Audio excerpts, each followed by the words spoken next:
सुबह सुबह फोन बजा, एक अनजान नंबर से कॉल आई।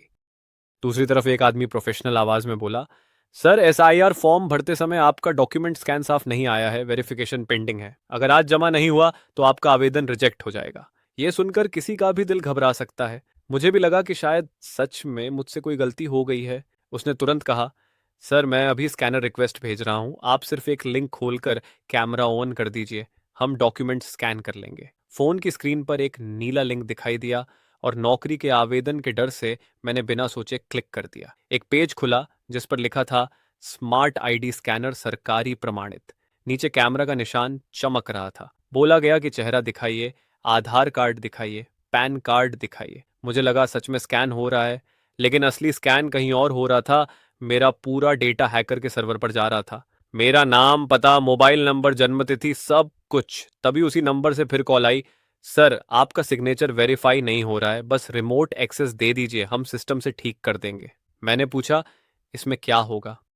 बोला, बस एक ऐप डाउनलोड कर लीजिए, यही स्कैनर सॉफ्टवेयर है। ऐप का नाम था क्विक स्कैन रिमोट। मैंने ऐप इंस्टॉल किया और उसी पल मेरी पूरी स्क्रीन उनके नियंत्रण में चली गई। वह बोल रहा था, सर डॉक्यूमेंट वाला फोल्डर खोलिए, लेकिन मेरे फोन में उनका कर्सर इधर उधर घूमने लगा। गैलरी, फोटो, मैसेज, सब कुछ खुल रहा था।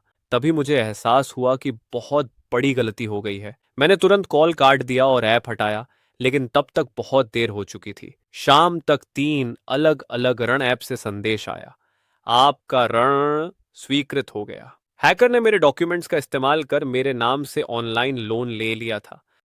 अब सच्चाई समझ आई कि एसआईआर फॉर्म का वेरिफिकेशन नहीं, मेरी पहचान का घोटाला हो रहा था। ये लोग हमारी मानसिकता पकड़ते हैं, नौकरी चाहिए होती है, आवेदन रिजेक्ट होने का डर होता है। वही डर इनका सबसे बड़ा हथियार है। ये पहले भरोसा बनाते हैं, फिर जल्दी का दबाव डालते हैं और फिर स्कैनर या रिमोट ऐप थमा देते हैं। आम इंसान सोच भी नहीं सकता कि सरकार कभी किसी को यूं ही कॉल करके डॉक्यूमेंट स्कैन करने को कहेगी। वेरिफिकेशन हमेशा आधिकारिक पोर्टल पर लॉगिन करके होता है, कॉल पर नहीं। किसी भी ऐप को स्क्रीन एक्सेस मत दीजिए, यही हैकिंग का सबसे सीधा रास्ता है। अगर किसी लिंक में लिखा हो तुरंत वेरीफाई करें, फॉर्म रिजेक्ट पेंडिंग, तो समझ जाइए मामला गड़बड़ है। ऑनलाइन दुनिया में असली वेरिफिकेशन डॉक्यूमेंट्स का नहीं, आपकी समझ का होता है। सुरक्षा का सबसे बड़ा साधन सतर्कता है। अनजान कॉल पर डॉक्यूमेंट्स कभी साझा मत करें। स्कैनर या रिमोट एक्सेस ऐप कभी डाउनलोड मत करें। पहचान गलत हाथों में चली गई तो पैसा, भविष्य सब खो सकता है। अगर ये चेतावनी आप तक पहुंची है तो इसे लाइक कीजिए, दोस्तों के बीच शेयर कीजिए, ताकि कोई और इस एसआईआर स्कैम में न फंसे। कमेंट में बताइए कि क्या आपको भी कभी ऐसी वेरिफिकेशन वाली कॉल आई है, और सब्सक्राइब कर लीजिए, क्योंकि अगला साइबर अलर्ट मैं आपको समय पर दूंगा। ऑनलाइन दुनिया में चोरी डॉक्यूमेंट्स की नहीं होती भरोसे, और दिमाग की होती है, और वो भी सिर्फ एक गलत क्लिक में।